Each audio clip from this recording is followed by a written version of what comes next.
Hello and welcome to another edition of Pro Tips from Global News Alliance. I am Sam Ebersole, Director of Training for GNA. In this series, we interview working journalists who share their experience and expertise, and all of this to promote journalistic storytelling that will advance the kingdom of God. So today, we're really excited to hear from Steve Jeter.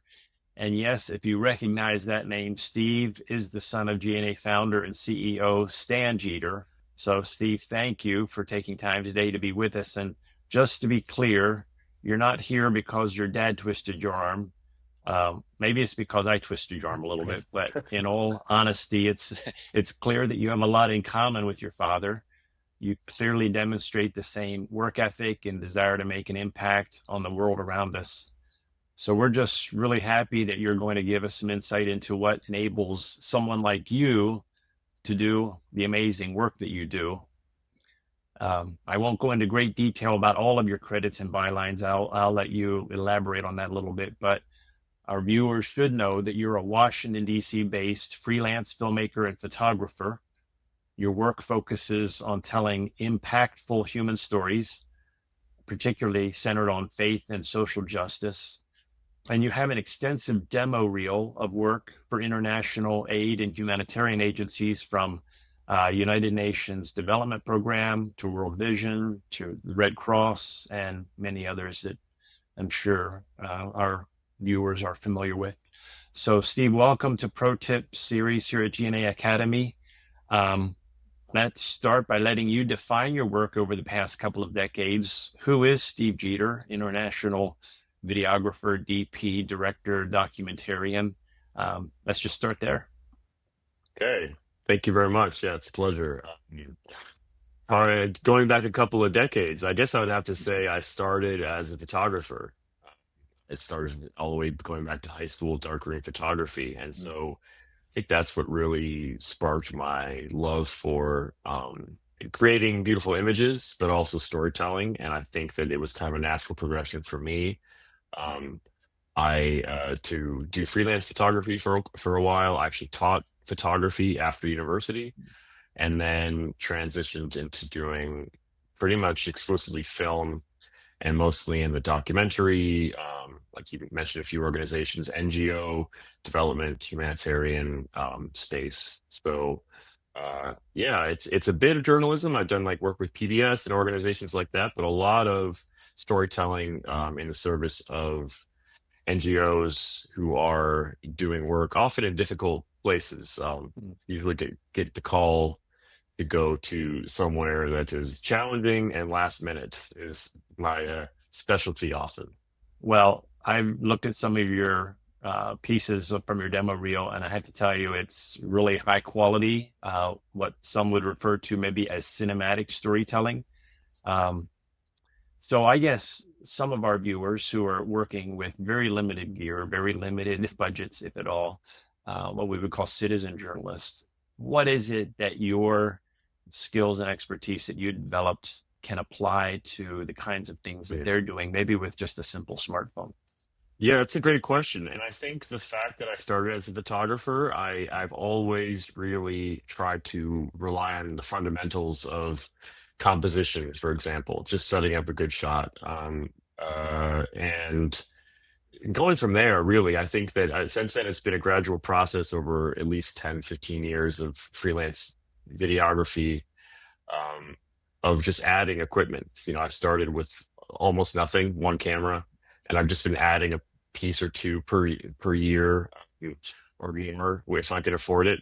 But I think one thing that I am always kind of humbled by and kept in check by is that when I am traveling, maybe if I'm in a place with limitations on filming or problems with security, I got to be ready to strip everything down to just the camera and go handheld, maybe hide it in a small bag.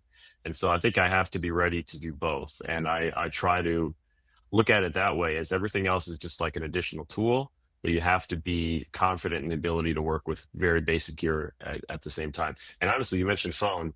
I often worry that phones are going to put people like me out of business, because my iPhone does amazing stuff. So like I could just take my iPhone and get something that's not the same, but close enough to be, to be potentially a good alternative, Exactly.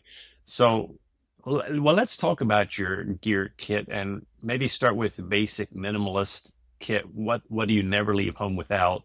And then maybe you can kind of build up from there for someone who might Yeah. think, yeah, I want to do this professionally and long term.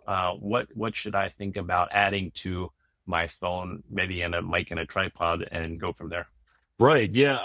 My specialty, not as compared to my dad, for example, I'm definitely not an expert in the smartphone journalism because he has it down to a science with the amount of like specific gear that you use to supplement your phone recording. I will say that though, what I learned early on in videography, especially coming from photography, is that the principle that audiences will forgive bad footage before they will forgive bad audio.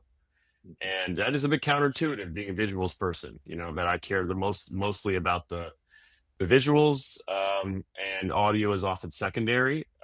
But I learned pretty early on that I needed to invest time and money in getting good audio equipment and knowing how to use it.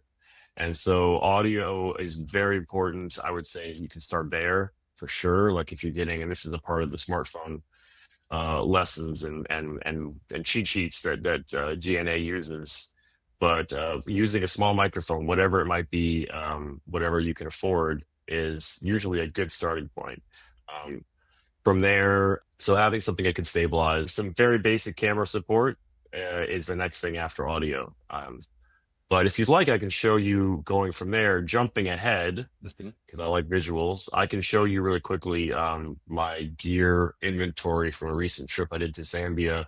This was for a World Vision trip with a celebrity influencer visiting wash projects, water, sanitation, and hygiene. So we went with a woman here from the United States who's an actor, and he was visiting some wells that she sponsored. So families that were impacted by the wells that they dug in the village, and then going back, the whole purpose of that is to go back. She was on Good Morning America, and they used the footage for that, showing her visiting the wells and visiting the families. And the whole idea is to raise money for more of that kind of work. But I brought a pretty big complement of gear for this one, and I can show you what it looks like in the field as well. But I would say starting from here, if you can see my cursor, this is the Sony A7S III, which is a great little DSLR camera. Not super cheap, but relatively, a good starting point if you're investing in a little bit of gear. Does amazing work. It works both for photography and for filming. And that was my first out of all of this right here. This is the thing I probably own the longest out of this whole visual you're looking at right now. And then my second camera, that's more of the cinema camera for the last 2 years, is the FX6, the Sony FX6, which is, that's a pretty steep price tag. That's 5 to 6 grand right there just for the camera. But that's definitely next level. But those are the two cameras. I've got a couple of lenses here. These are batteries. I've got the DJI stabilizer here. I've got my light stands, all carbon fiber to try to get under the weight limits for packing into suitcases. And this is a carbon fiber boom pole here, mini tripod. I have two tripods for this trip. Miscellaneous grip gear, audio. Here's a light, a decent little like LED panel with a softbox, a reflector. That's always great to have. And then media, hard drives. There's a mic pack right here, a lav mic set. So this is wireless mics. Plus, I got a wired shotgun mic, and here's an XLR cable for that, and headphones. I'm a bit obsessive about organizing, so you can see from this picture. And then two lenses. I've got a 24-70, I've got a 70 to 200, so that covers a pretty good range here for lenses. And yeah, if you want, from there, I can go and show you what it looks like in the field. Let me ask you a question, and then we'll jump into what it looks like packed up, and then in the field shots. But Sure. you have to take batteries with you. Batteries are heavy. Batteries have to be recharged. But even somebody going out with just their smartphone, they have to worry about having enough battery power. Yeah. Have you worked out a solution with solar panels at all, or have you ever used those if you're in a really remote place where you don't have access to reliable AC? It's a great question. I like last year, 2023, I was in Liberia and we were in a village that was about 7 hours inland. No running water, no electricity. I was just staying with a Liberian family by myself, no producer. And so in a house with 12 people or so, great experience, amazing experience. You know, we became sort of a member of the family there in a way, but they ran a generator once a night for me to charge batteries. And I did actually for that trip bring some solar, trying out a few solar batteries, but the output per size and weight of battery it was hard to find something that justified, carrying a bigger, heavier thing for me that was doing enough work. I mostly just had one as a backup, and it mostly, to be honest, just charged my phone. But if you're doing that, so for example, like, we're talking about people who are filming with phones. So if you are working with the phone, um, I tried one. There's one that was like it folds out. It's sort of the size of it's almost the size of the phone, but it's got solar panel that's like accordion folded up, and you can close it that way. And that way, when you're hiking in deep jungle or wherever, you can put it on your backpack and be getting solar recharge while you're going. But for the bigger equipment, I haven't found anything that really works or makes sense. So I definitely needed that generator, but they ran 2 hours a night. Cool. Well, let's look at your packs. That now you said you get everything down that full array of gear. You get down to 2 bags, and I think we're going to take a look at those. Do you pack in things that look like gear bags, or do you typically or intentionally try to avoid looking like they're gear bags so that maybe they don't draw as much attention?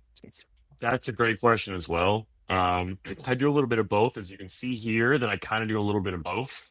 Um, I've got a more or less just a suitcase here. I've got my Pelican Air hard case that is, you can't really get around this one looking like gear, but it's the safest and it's lightweight, it's made for travel. It's a great Pelican case. So that's the one that is my gear bag. That's no getting around it. But this one looks like a suitcase, but it's actually also mostly gear. And then this is 100% gear. This is my carry-on right here. It's made by Shimoda. It's a great little, like, not super cheap, but a good little carry-on solution for me to put all my lenses and cameras. And the most valuable stuff is going with me in this one. And I got my laptop bag. And I basically have this whole thing down to just about exactly 150 or 160 pounds, 50 pounds per suitcase. And then like 35 for the carry-on, which is heavy for carry-on, and then like 15 for the laptop. So that would be, yeah, about 150 pounds, which should get you on without any extra fees. I've definitely gotten good at pretending like my hair carry-on is not heavy, like when I'm walking into the airport. Because if people see me straining with it, they say, "Hey, hold on a second, let's weigh that," and I might have to pay an extra fee for it. But little tricks like that. It's a constant challenge. But it's a great question because you want to be able to kind of have that option to look a little bit more like a tourist and less like a professional in some difficult or maybe like more sensitive places filming. So this one, inventory shot, this is a little bit of, even for me, a bit of a higher production value because I was working with this celebrity woman, Melissa Joan Hart here, and for the World Vision trip. So you can see it's a pretty sizable setup. I ran 2 cameras. I actually had this extra screen here with a hood because sometimes for example, the client, the World Vision rep right here, who's the producer who was sitting there asking the questions, in some cases also wants to see the shot. So I've got those extra screens for myself, but also for another person sometimes to be able to let them see and be part of the production a little bit more. But yeah, I was running a boom for audio for the whole family, and then she's got a lav on, so I got 2 sources of audio here, and then backup little mini shotguns here. As many backups as you can have. It's really my philosophy. This is the road, also Zambia, same year for Red Cross, and here this is the gimbal setup. So I've got a gimbal with the A7S III on it, a little DSLR camera, 24-70 lens. I love the gimbal because I can be in the car going over bumpy roads, get a decent shot with all of like getting banged around in the car, but still manage to get a decent, not too shaky shot, and then jump out and then and follow someone or be ready to go with it. So I work a lot on this gimbal. Have you used or do you have any experience with the Osmo Pocket 3, which is a 1 inch sensor in a small handheld gimbal camera? No, but I know that that's a great little camera, and I've heard really good things about it. Yeah, and that something like that, and even a phone, honestly, like I said, like there's amazing stabilization. So it's the same concept, but yeah, being ready and getting the shot is worth a lot more than, maybe incremental increases in production quality and image quality. Cool. Um, were there any other photos that you wanted to show us, or was that most of the photos? Yeah, I can show you a few more. So this is in Liberia. What I really like to do, and it's a bit of necessity and a bit of intentionality to this, which is involving people wherever I go. Here, I'm just showing them some shots that I took and I replayed, and they were really enjoying seeing themselves on camera. This guy right here in the middle is a young 16-year-old guy who was my assistant the whole trip. So he was helping out and got some pretty, I think, invaluable experience with some pretty nice equipment.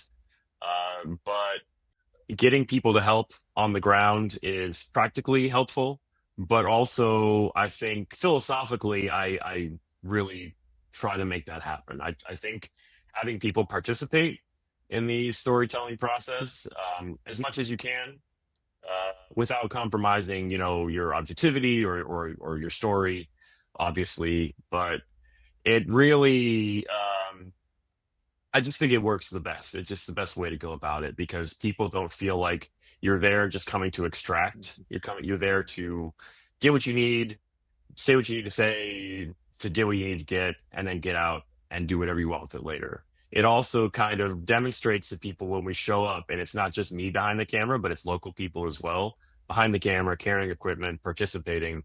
It really is a great way to establish that you are coming with good intentions and taking into account local perspectives when you're trying to do storytelling.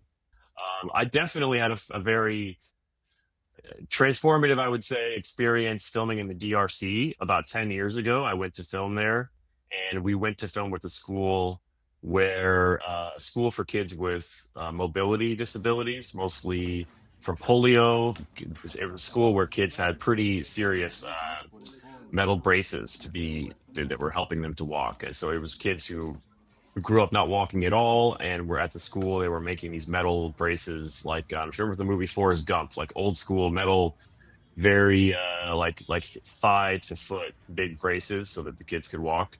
Exoskeletons, essentially. Exactly. And it was an amazing little school in the DRC in Goma, Eastern DRC, Democratic Republic of Congo, and the school was run by Congolese people who also had disabilities. So the people who were running the school and building the braces out of basically scrap metal were also Congolese who also had the disabilities, and I love that, and I think that's kind of stuck with me ever since. This idea that people in that community can often uh, be the ones to sort of lead when it comes to helping other people with similar experiences. So that was important for me. And also, we went into that trip with some ideas about how we might want to film them. And one idea that had been proposed before even leaving the US to go there in some discussions with different people was maybe seeing what they look like beforehand and what they would look afterwards. So, like maybe without the braces, not being able to walk and then standing up with the braces. And when we went there and suggested that, they were very much against it. They Mm. said, "No way, we're not going back. We're not going to show you ourselves like on our hands and knees or on our sitting down." The name of the organization was called Stand Proud in French, and they were very adamant. And in fact, it kind of hurt our ability. I think they kind of looked at us suspiciously after that, like, "Oh, you want to make us get back down on the ground? We're not going to do it." And so we realized, okay, now that you're saying it like that, yeah, I can see how maybe you wouldn't want to do it. It kind of like clicked with us, my filming partner and I, and we decided, look, let's backtrack, forget about that plan. We're just going to spend a day with no cameras and hang out with you guys in the school, had a notebook, just observe what they did, how they operated, and let them kind of show us what they think, a good way to approach the story might be.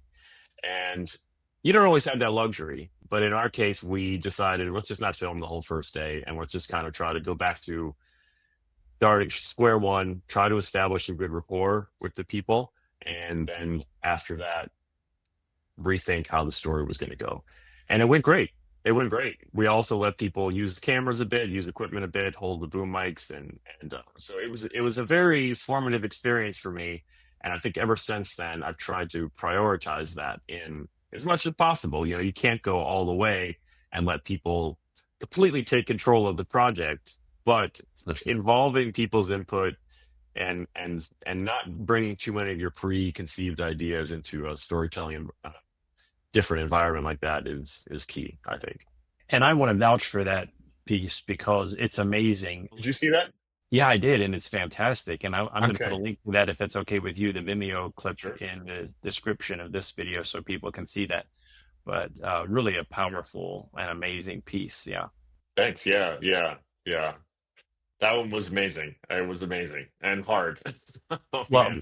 from the concept to the shooting, the imaging of it to the editing, I mean, just all together, just comes together.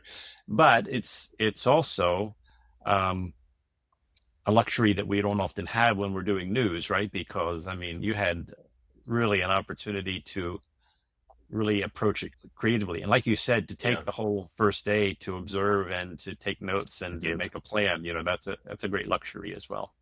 It's true. Yeah, we had a week or five days to a week, if I remember correctly. So we did Well, have that time. no, Yeah. that's a great piece. Um, let me talk about another piece you did, the Peace Center for the Blind. It's Here. another powerful piece that I'd like to link to in the description. I just want to read a quote from you. You said, Palestinians, Israelis, international people can all get behind, all can support the work that's being done here. And so I feel like through this film, I can just get their stories out there. And that's going to be a start of a lot of great things for the center and hopefully for the larger area as a whole. Anyone who's observed what's going on in the world knows that it continues to be an incredible challenge Here. over there in the Middle East. But pieces like that, and again, another really well done and powerful piece about a blind woman who runs the center. And this is a little behind the scenes of your making of video that I saw. When you have so many great causes, so many great reasons for you to apply your talent, how do you decide which ones deserve your attention and deserve your time and energy? Oh wow. If when I figure that out, I'll let you know.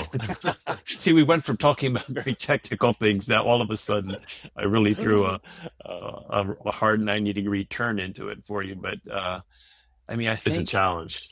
yeah. I mean, someone with your talent and expertise, you could be telling all kinds of stories, but you're doing ones that obviously you feel are going to make a difference. Do you know it right off the bat when you hear about it or hear about an opportunity? Or what's that like?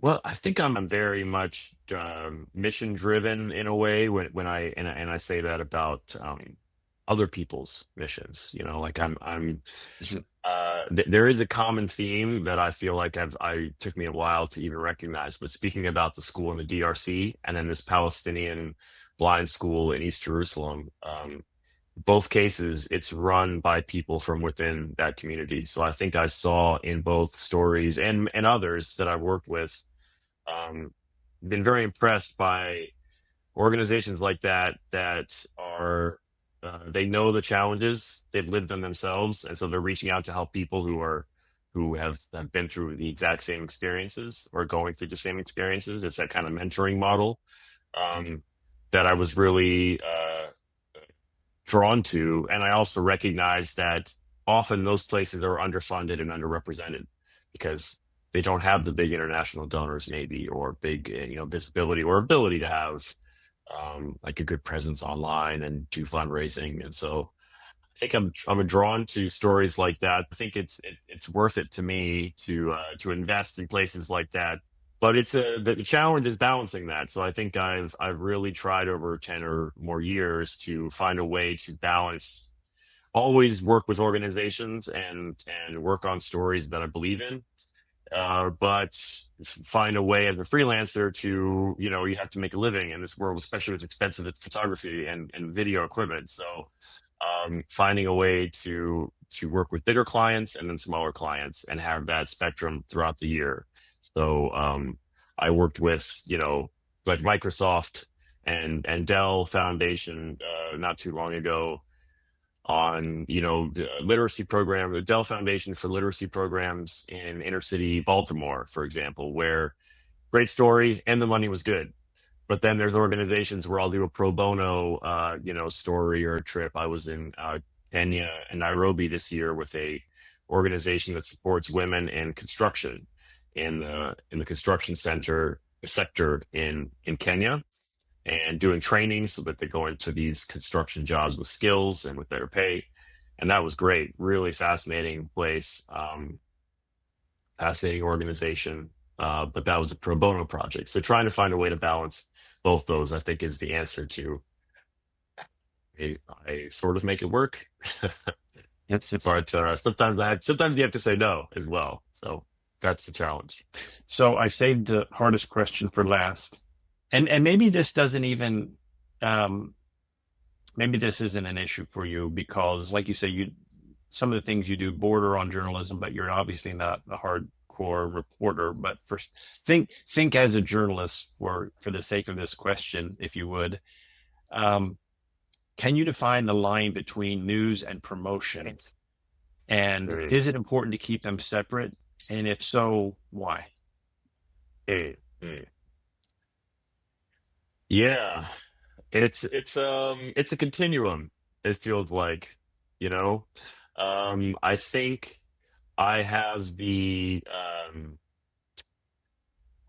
sensibilities of journalism in the sense that I really want to not just do promotion, I want to tell stories that are real.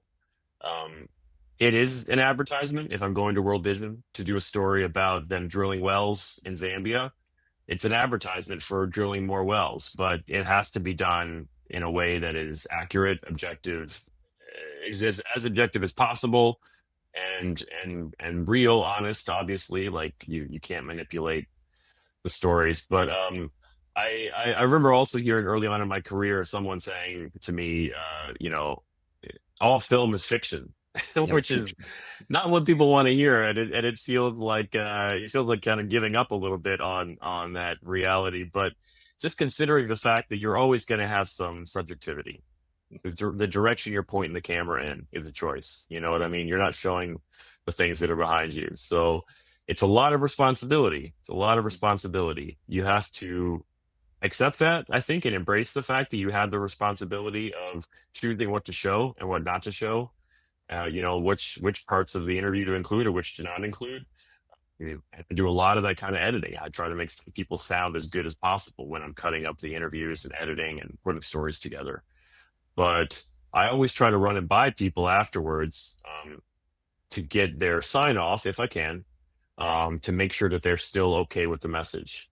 And so I think that, like, even if I'm cutting sentences together that they said, and then they say, "Wow, I sound great. That's amazing. That's perfect," then I know I've succeeded because I'm augmenting reality. I'm not changing reality. Mhm. And so, yeah, I guess I don't know if that's answering the question, but I live on the border between those two worlds of, I think in my heart, like I kind of want to be a journalist, but I also want the space and creativity, of kind of working in the essentially advertising space for worthwhile organizations, your World Vision, Red Cross. And so I think, but it really just comes down to personal responsibility. I know I have the ability to make someone sound one way or another. I have the ability to, like, really affect people's perception of an issue or a place or a personal story out in the world somewhere.